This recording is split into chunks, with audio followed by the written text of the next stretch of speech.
Welcome to Balkan Red Pill. This is our first official video. In this channel we are going to talk about real Balkan history. Political correctness is not one of our themes, so please feel free to leave if you don't like what you're going to hear. In this episode we are going to talk about a great hero who fought against the Ottoman Empire in the Middle Ages, who was known as Skanderbeg. We are going to take a deeper look at how this person became a national hero of Albania. What was his true ethnic origin, and find out more about his family. To begin with, let's take a look at what this ethnic Albanian MP from the Montenegrin government has to say about Skanderbeg. I mislim da je Skenderbeg, bez obzira na percepciju, ipak ličnost koja je pomiriteljska za ovaj region. Ako se istorija čita na ispravan način, znate da je njegova majka bila Slovenka, odnosno Srpkinja i otac, i da je on bio, čini mi se, neko ko se prvi suprotstavio organizovano na tom prostoru, kažem, onome što je bila Otomanska imperija. Dritan states that Skanderbeg is a Serb rather than a Shqiptar. This doesn't fit in with the mainstream history narrative. Fatos Lubunja is an Albanian historian and activist. Fatos, who had been studying physics in Tirana, was also arrested due to the discovery of his diary, which was very critical of Hoxha. Fatos Lubunja was initially sentenced to 7 years imprisonment. He was accused of belonging to a pro-Soviet circle in the prison and was sentenced to 20 more years. After having spent 13 years at hard labor, he was moved to solitary confinement. Fatos Lubunja was released in 1991 after having spent 17 years in prison and having suffered a nervous breakdown while serving his sentence. He is an outspoken critic of Albanian socio-political factors, such as right-wing leader Sali Berisha, Socialist Party leader Edi Rama, former KLA leader Ramush Haradinaj, Red and Black Alliance, and poet and novelist Ismail Kadari. By looking at this quote from Fatos Lubunja, we can see that the freedom of speech is taboo in Albania. We can also see that there is a strong anti-Slav, anti-Serbian attitude amongst Albanian society, and attempts to challenge and question mainstream history and ideologies end up with repercussions and hate speech. Clearly, it seems that stating that Skanderbeg is anything but Albanian is dangerous. Piro Nisha, who's an Albanian historian, mentions that Skanderbeg's true history has been falsified and he has been transformed into a myth. His religious background is kept in the dark, as well as his history has been altered to avoid upsetting the Muslim population of Albania. Skanderbeg is falsely transformed into a figure that primarily fought for the freedom and liberation of Shqiptars themselves. With regard to Skanderbeg, Albanians have another problem besides being unable to tell reality from fantasy, truth from myth. Serbophobia is the origin of contemporary Albanian nationalism. Skanderbeg betrayed the Turks at the Battle of Niš. Rather than attack the Christian Serbs, Skanderbeg had a change of heart in Serbia. As Fatos mentions over here, the fact that Skanderbeg had a Turkish name and changed religions, fought against the Turks, creates an appealing image to the Albanian masses, especially in a country where its people are divided by many religions and atheism as well. They elaborate as these points whilst ignoring other important facts about him, thereafter creating a figure that enhances nationalism. Lubunja says that the central figure around whom the mythology of Albanian national romanticism was created is Skanderbeg. First, it is important to mention that the historical construct on the discussion is the myth of continuous resistance. It is also the myth of religious indifference, embodied in such false mottos as that the religion of the Albanians is Albanianism that is in question. What kind of people approaches their ethnicity with the same blind faith that one would approach religion? Dangerous people who cannot be reasoned with. This famous Albanian motto implies a fanatical understanding of themselves as an ethnic group. Any ethnic group that has something like that as its national motto is immune from introspection and higher thought. This is something that every Albanian should devote a lot of thought to. Aside from showing that Skanderbeg was opportunistically selected as the main Albanian hero, Lubunja also says that Albanians cannot tell reality from fantasy, truth from myth. Not only because the nationalist elites have lied to them, but because these elites have imposed rigid paradigms like the religion of the Albanians is Albanianism. These paradigms naturally create mechanisms in the Albanian mind that instinctively inhibit objective thought. What else are these mechanisms supposed to do? Nothing. If your ethnicity is your religion, you cannot approach it objectively. It is a specifically Albanian problem. No other ethnic group, including the Serbs, has this kind of motto. Thus, no other nation is hampered by the paradigms and mechanisms that come with it. Thus, no other nation is prone to these kinds of criticisms. Teodora Toleva was a Bulgarian historian who died in 2011 due to a mysterious illness. Toleva entered the Vienna Royal Archives for the first time in 1999 in order to gather data from the archive documentation whilst carrying out her research about non-related topics. Searching for documents regarding this, completely by chance someday she discovered in one of the archive drawers the never-published memorandum on 4 conferences that held place at the Vienna court in 1896 regarding the plans of creating the non-existent Albanian nation. She wrote a PhD thesis on the creation of the Albanian nation by the Austro-Hungarian Empire. It is strongly recommended that you have a look at her book to find out more. She states in her thesis how Albania is created as a nation and a country that will oppose Serbia and prevent Serbia from having access to the sea. I will be doing an episode in the future about her book to explain everything. Checking out this quote, we can see Faik Bey, who was an Albanian writer of Shqiptar ethnicity. We can see that he clearly worked for Vienna in helping construct history and national consciousness. We can also see that he was paid for his efforts whilst also selecting Skanderbeg to be a part of the Shqiptar history. We have posted up a few important quotes from the Albanian Identities book. It states that Albanian nationalists chose Skanderbeg as their symbol due to the absence of a medieval kingdom and empire of their own. Skanderbeg's history was falsified with myths and his true history was hidden, so he could become a national figure that would promote nationalisms, representing someone who fought for Shqiptar's freedom, despite the fact that in reality the truth is the opposite. Skanderbeg was also used as a tool to help turn people against the Ottoman past of the Shqiptars and use his figure to win the sympathy and support of the great European powers. The 1950s Skanderbeg movies show no ties to the Christian aspect of Skanderbeg's life. This film is used as communist propaganda to help fuel myths further and develop further nationalism and unify all Albanians. The young Muslims of Kosovo mentioned in this article are part of an Islamic movement called Join. They consider Mother Teresa to be a Vlach from Skopje and Gjer Kastriot to be a Serb. This same movement has vandalized the statue of Mother Teresa, showing strong hatred against Serbs. Looking at what Pure Misha has said over here, he says that Skanderbeg is nothing more than a myth, that Albanian Shqiptars have betrayed him as most of the population is Muslim. Skanderbeg's true identity is stolen and hidden, and he is used as propaganda by the toxic Muslim elite that has been running the country, bringing no actual benefit but further oppression, criminality and poverty. Fan Noli is a notable Albanian historian who lived in the early 20th century. Fan has stated that Skanderbeg actually killed Muslims and fought strongly against Islam. It goes immediately after taking Kruje. Skanderbeg returned to the faith of his ancestors. In truth, he never stopped being Christian, but had become a Mohammedan only in appearance, under his father's influence after the misfortune of 1430. His return to the Christian faith was not merely a diplomatic move like the one of his father, who had changed his religion often. A bloodshed ensued after this event. All Muslim colons and all those who had changed their faith in the castle of Kruje and the other castles were called to choose between Christianity and death. Most of them refused to change their faith and paid with their heads. They were ruthlessly massacred. This cruel act was not in vain. In the customs of that age, it was a declaration of a sacred war, written in blood of a war from which there could be no retreat. Skanderbeg therefore cut all ties with previous times. After this cleansing, he returned to Kruje and celebrated Christmas by baptizing his nephew Hamza, the son of a Muslim woman whom Stanisha had married in Turkey. About 14 years later, this very nephew returned to Islam, with which he had grown since he was a kid, and so he ordered that all Turks who did not want to be baptized be killed. Olsi, who's an Albanian historian, states that Skanderbeg will never be accepted by the Muslims of Albania or be seen as a brotherhood figure between Serbs and Albanians, due to Skanderbeg's mother being Serbian.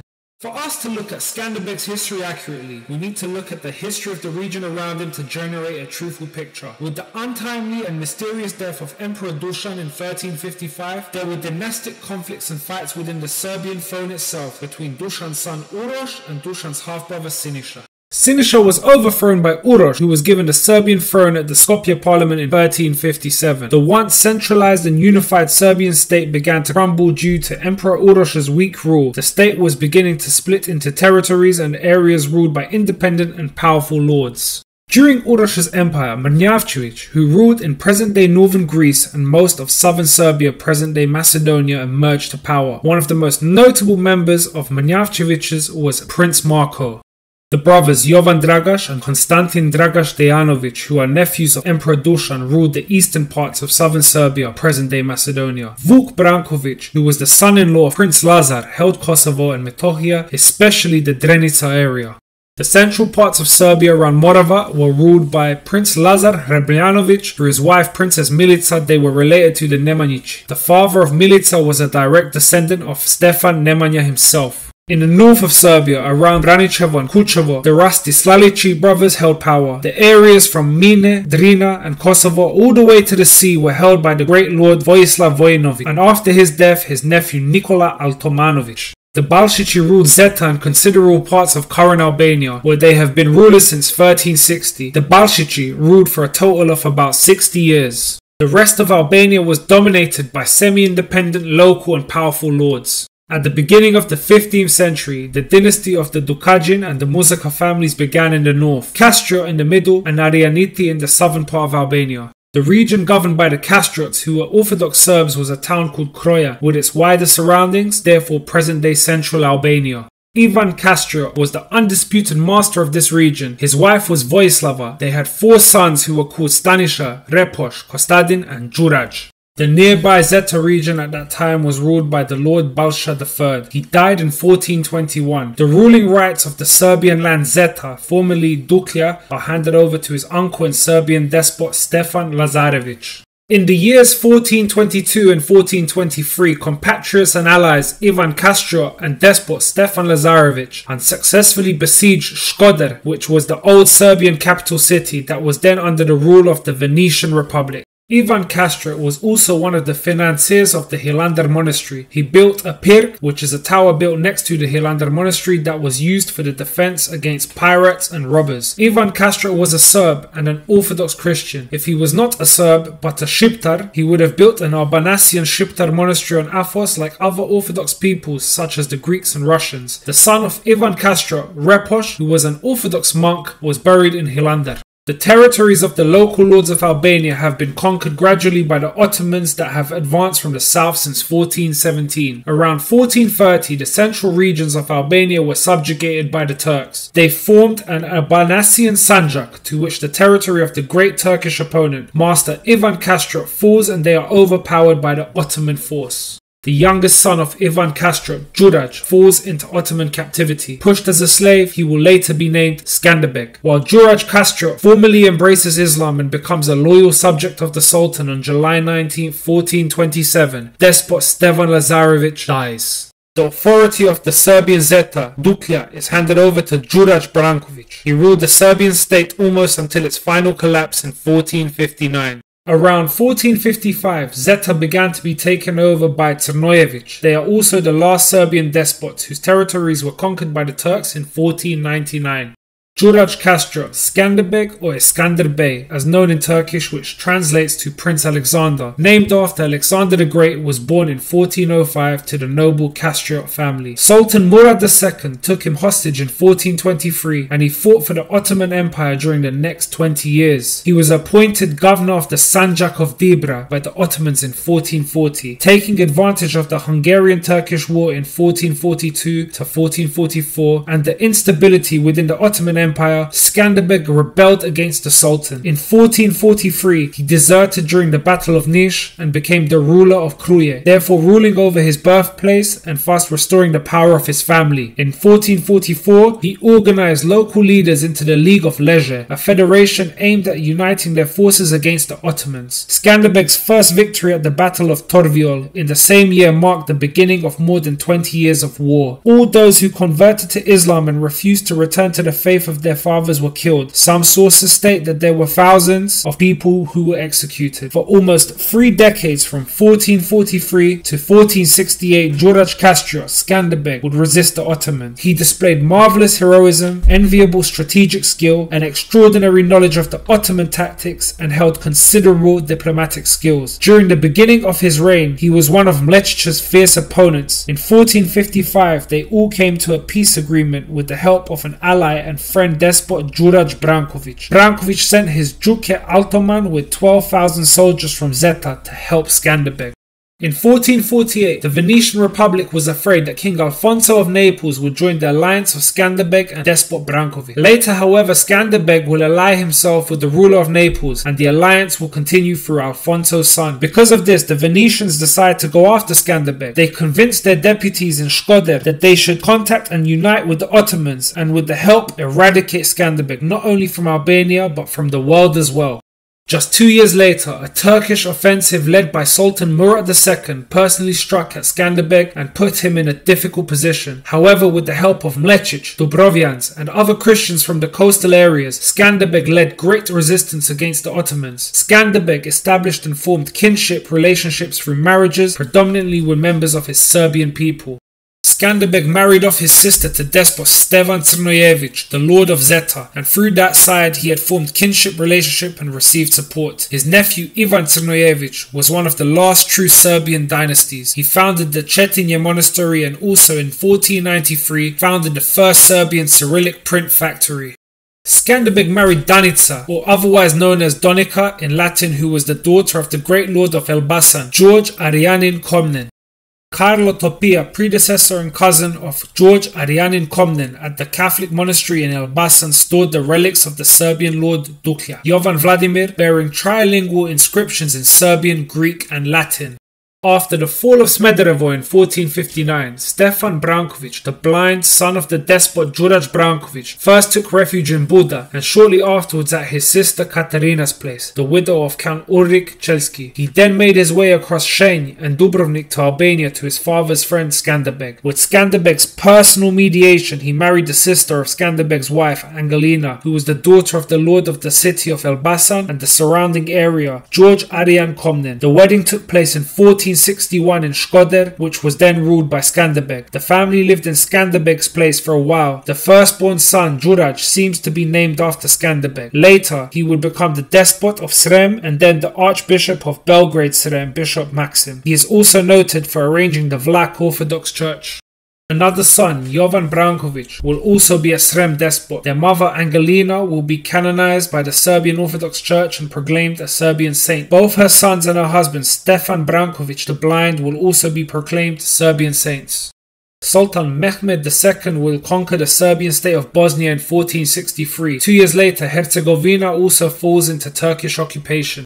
Only the regions where Stefan Crnojevic and Skanderbeg ruled remained free from the Ottomans in the Balkans. From 1466 onwards, Sultan Mehmed II will personally lead the war on the defiant, brave and daring Skanderbeg. However, with Skanderbeg's death in 1468, his land and Croia once again fell to the Ottomans. It should also be noted that Skanderbeg would support the Hilandar monastery, as would all three of his brothers. In addition to his native Serbian, Djurdaj Kastriot also spoke Turkish. Through centuries of dark Turkish rule over the Serbs, the Kastriots of which the Kastriotovic family was born will be Islamized and then Albanized into Shqiptars.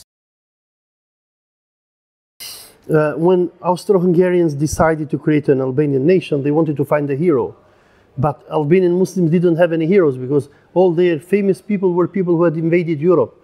They had invaded Italy, they had invaded Austria for the Ottomans, so they were in a big problem. And then the majority of Albanians were Muslims. But then Thalkosi, who was an Austro-Hungarian historian, Orientalist, writes in 1890s to the Ministry of Foreign Affairs of Austria. He was a close friend of Benjamin von Kalai, the person who took care for the creation of the Bosnians. He writes to the Austrians and tells them, listen, we have found this guy Skanderbeg. He is a saint for the Montenegrins, but never mind, we can make him a hero for Albanians. Recent historical studies have shown that the family of Skanderbeg, if you see the names of mothers and sisters and what have you, are Stanisha, Reposh, Peposh, and what have you, Vojsava, they are all Slavs. The writings of his family, they are all in Bulgarian. So he is, according to many non-Albanian historians like Oliver Schmidt, he is most probably a Slav. But he was turned into a hero of Albanian nationalism, and Albanians who do not read science, who do not understand how science is, If you tell them the Skanderbeg is a Slav, like sometimes I like to provoke them a bit, they go crazy. I mean, they say, how can you say he's a Slav? But as a matter of fact, he was not a Shqiptar, because the Shqiptars are a nation who were created during the time of the Ottoman Empire. Because the Shqiptars are different from the people of Skanderbeg. The family of Skanderbeg was a Byzantine and Slavic family, while the Shqiptar, they are people who were created out of Muslims who lived in the western provinces of the Ottoman Empire in the Balkans. As Olsi states back there in the video, Albanian and Shqiptar are two different things. It is important to highlight at this point, Albania is a region and not a nation nor ethnicity, whereas Shqiptar is an ethnicity that would become prevalent in the region of Albania, and this is where the formation of a synonym between Albania and Shqiptars is born. Skanderbeg didn't know or speak modern day Albanian Shqiptar language because it didn't exist at the time. No evidence of Skanderbeg speaking Shqiptar exists. There is not one letter from Skanderbeg that is written in modern day Albanian language. From his letters can be concluded that he only knew Slavic and Latin. There were no Shqiptar speaking communities in the cities of Albania and its coasts, just like shown on this cited text from Robert Elsie.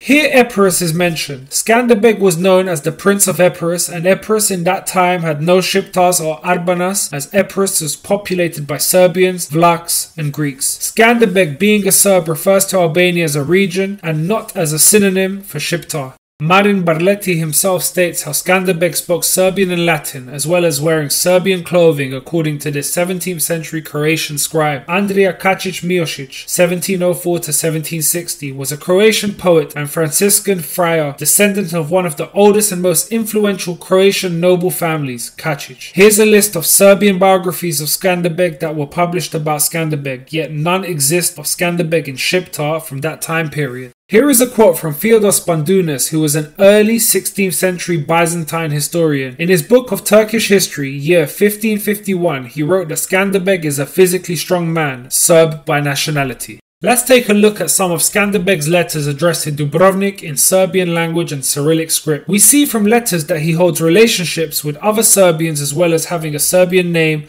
and being able to speak Serbian. Feodor Spandunas not only states Skanderbeg is a Serb, but confirms the Serbian names of his father and mother as well. Here's the text of the Charter of Ivan Kastriot from Hilandar. It mentions the names of Skanderbeg and his brothers, all whom had Serbian names. It also shows the special bond that Ivan or Jovan Kastriot had with Hilandar himself. Here's a correspondence letter with Dubrovnik Republic having political, military and trade relations. 3 letters have been saved, written also in Cyrillic alphabet. Ivan or Jovan Kastriot, Serbian Christian spirit and character is clearly seen from the letters.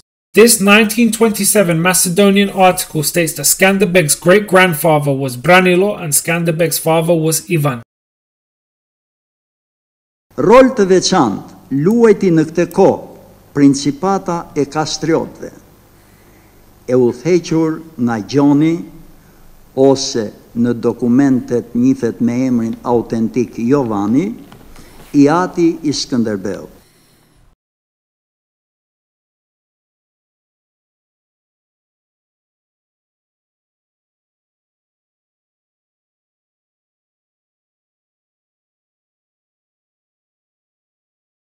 Nga gjoni ose në dokumentet njihet me emrin autentik Jovani, i ati i Skanderbeut.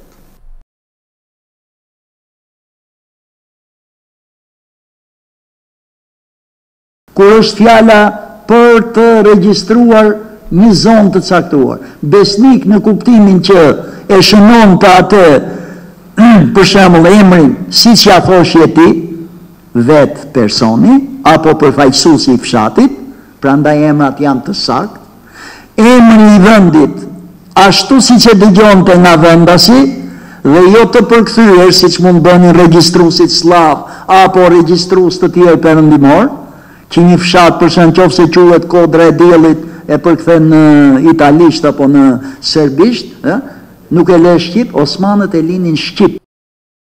Kaplan Resuli Borovic is an Albanian historian who spent around 40 years in jail during Enver Hoxha's political regime. He was jailed due to presenting conflicting ideas that challenged the Illyrian autochthonous theory of Albanian Shqiptars. Kaplan points out the Shqiptars have a strong tendency to Albanize people of various ethnic backgrounds, therefore changing their names and surnames, including Borovic's himself. This is done to falsify the census of Albania. He emphasizes that the same thing was done with Jovan Kastriot, Skanderbeg's father, and also the same Skanderbeg himself and his mother.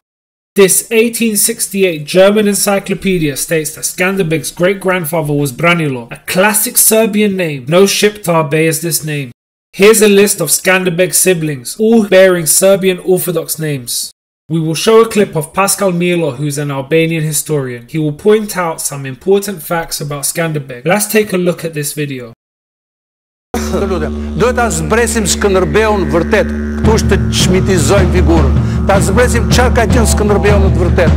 Pse diskutohet në rrjetet sociale dhe në faqet e gazetave? Në e vërtet. Është e vërtet. Nëna e Skënderbeut ka qenë slave. Pse duhet të irritojmë?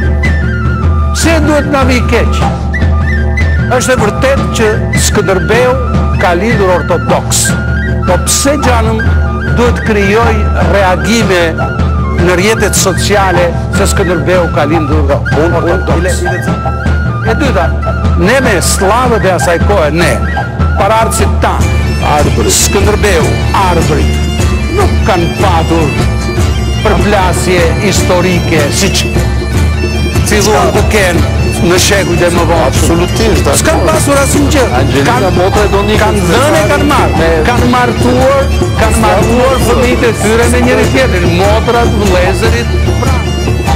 Shiko, kupto vetëm një gjë. Emrat e fëmijëve të Gjon Kastriotit janë të gjithë me origjinë slave. Patjetër. Po nuk është rastësi që janë me slave. Po nuk është rastësi. Paskal, më fal, jo të gjithë. Shumica janë slavë. Ne analizojmë një për një.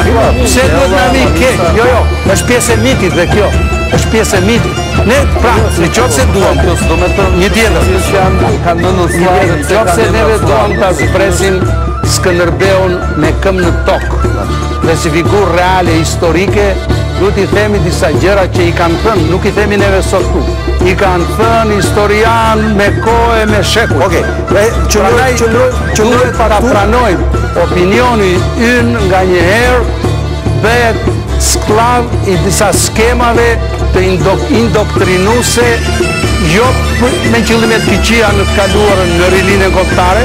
Do të flasim përse rilindja dhe rilindasit e morën figurën e Skënderbeut dhe filluan ta trajtojnë në ato dimensione që na i transmetuan edhe neve. I do të flasim. Dhe po këto është deklaratat e Skënderbeut, nuk e thonë vetëm patët e Romës, atleti kryshtrimit, ushtari kryshtrimit, e tjera, apelacione me shumicë që kanë bërë, por e thot vetë Skënderbeu. Thot që janë luftëtarë për mbrojtjen e kryshtrimit. Edhe Skanderbeg duhet gjykuar si I tillë. Skanderbeg's mother was Vojislava from Polog, Serbia. She is the daughter of a Serbian nobleman, member of the Brankovic royal family. In historical records, she is named as Tribalda, which can be translated as Tribalian. Tribalians or Tribali is second medieval name for Serbs. Venetian historian Marin Barletius, in his biography of Skanderbeg, wrote that Vojislava's father was a Tribalian prince, Pater nobilissimus Tribalorum princeps. Dhe me një mirënjohje tjetër, kuvendi I Lezhës. Edhe kjo është një tezë që ende nuk ka dalë shumë në shtype kështu, por dhe kjo është një nga tezat që këtu provokohen. Për arsye se kuvendin e Lezhës ne këtu e përfitojmë si një bashkim të princave, të beslidhja shqiptare, pra gati si një bashkim kombëtar, si një qeveri kombëtare. Në të vërtet, kuvendi I Lezhës, siç e nxjerr nëpërmjet dokumentave, nuk është thjesht një bashkim. Princ njerë nuk duhet përmendur kjo fjalë, ata ishin zotër, Muzaka, Topia, Raniti, po ishin dhe Crnojevic, domethënë ishte edhe sultantar të tjerë që nuk ishin shqiptar. Këtu vim tek çështja etnike. Nacionalitetet nuk kanë pasur kurse si atë rëndësi në shekullin e 15 dhe etnik kombet që morën në shekullin e 19. Dhe këtu është keq kuptimi. Vet i Adi i Kastriotit, Ivani ose Juvani, siç e quhet në turqit, ai vinte nga një trep e përzierë. Pra, Dibra ku ishte shqiptare, sa që ishte serbe, sa që ishte bulgare, po edhe vle. Fakti është që ai u martua me një grua nga derë shumë e njohur serbe, derë mbretërore, si që ishin Brankovic, pra Vojsava, dhe edhe fëmijëve vetë ja vuri emrat, disave bizantin ortodoks, si Konstantin, Gjergj, disave slav, Reposh, Stanish, Mamica, Laica, Jela. Kjo gjë nuk ka për çudi ka ngjallur një super reagim, që në të vërtetë është gati çerake, sepse nuk mund të presësh në atë kohë ndarje kombëtare siç feje kishte Skanderbeu. Ortodoks. Është një familje thellësisht ortodokse. Ortodoks. Është një familje thellësisht ortodokse. Pse? I vllai i vajtë u dorëzuan mur. E mbylli jetën në manastiret e konvertuan, u kthyen katolik më pas. Jo, nuk njihet kjo me dokumenta. Skanderbeg's wife's name was Danica, a contemporary Serbian name according to this 1895 German source. Jovan Muzaka, known as John Muzaka, was an Albanian historian that lived in the time of Skanderbeg. Muzaka himself writes that Skanderbeg was a brave man of Serbian nature. Here in Chronique Greco-Romans dated 1873, we can see Muzaka's quote stating Skanderbeg was of Serbian origin. On page 533, Skanderbeg's family tree is listed out. We can see that his mother, father and great-grandfather are listed as being of Serbian ethnicity. Skanderbeg's genealogy is listed out through the work of over a dozen Western European genealogists. This is the most complete genealogy of the Kastriots that has ever been put together. According to this genealogy, Skanderbeg is the great-grandson of Branilo, the Serb Duke of Kastoria. Skanderbeg's brother was named Stanisha, a contemporary Serbian name. Stanisha's son, Skanderbeg's nephew, was also named Branilo. Skanderbeg's mother was Vojislava, who was the daughter of the Serbian ruler of Polog. Skanderbeg's sisters, Vlaisa and Jela, as well as Mamisa, are all Serbian names. Note that neither Branilo, Stanisha, Vlaisa nor Jela exist as Shqiptar names.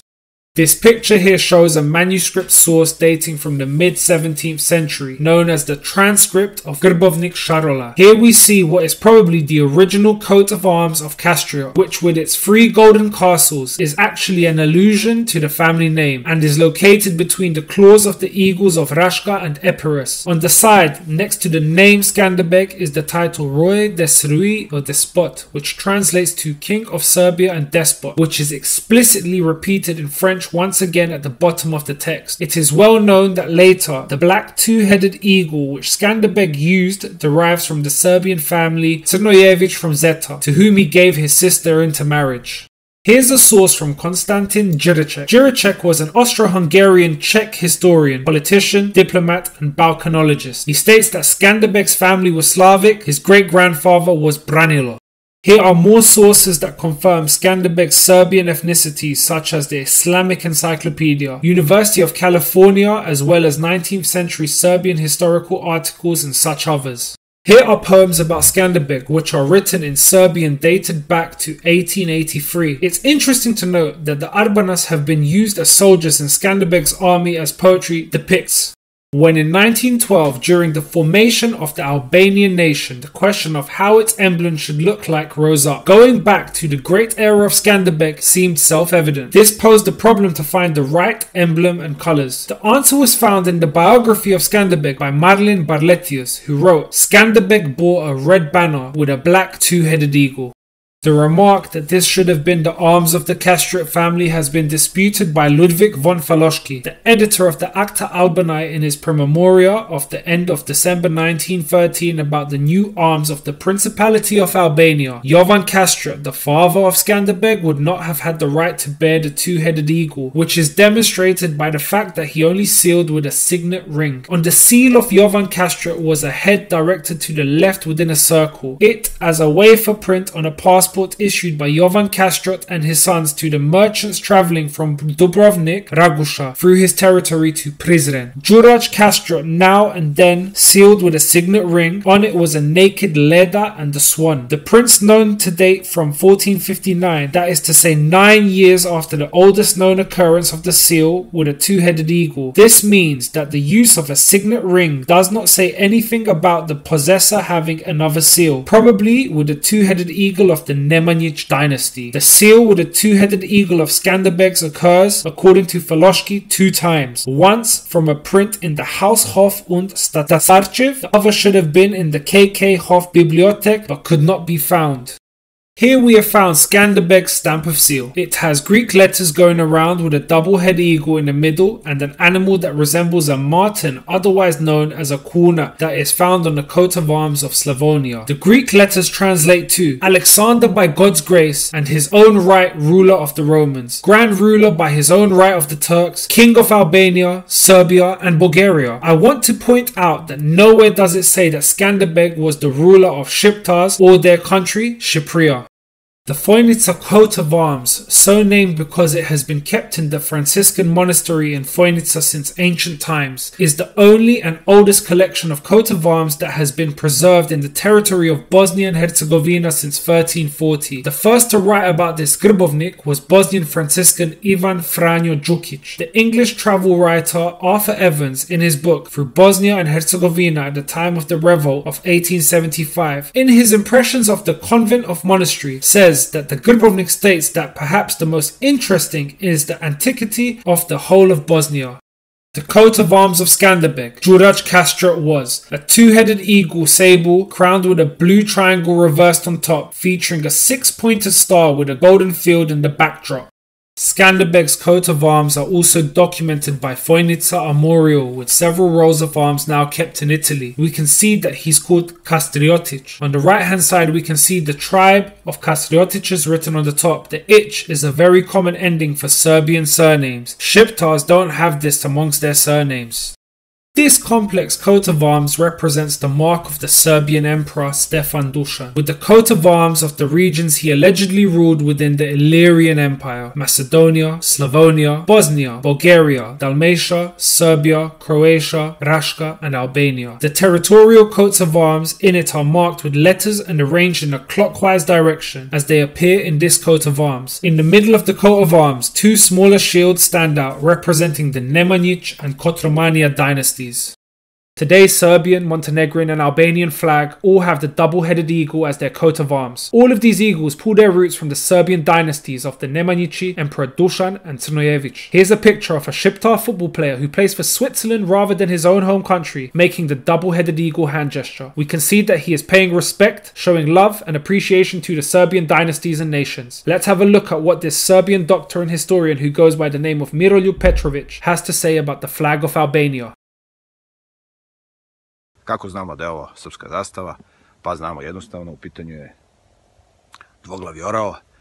Zastava Nemanjića je bila ista ovakva, dakle crvena pozadina, koja je simbol krvi, borbe za slobodu, prolivanja krvi za slobodu, je li tako?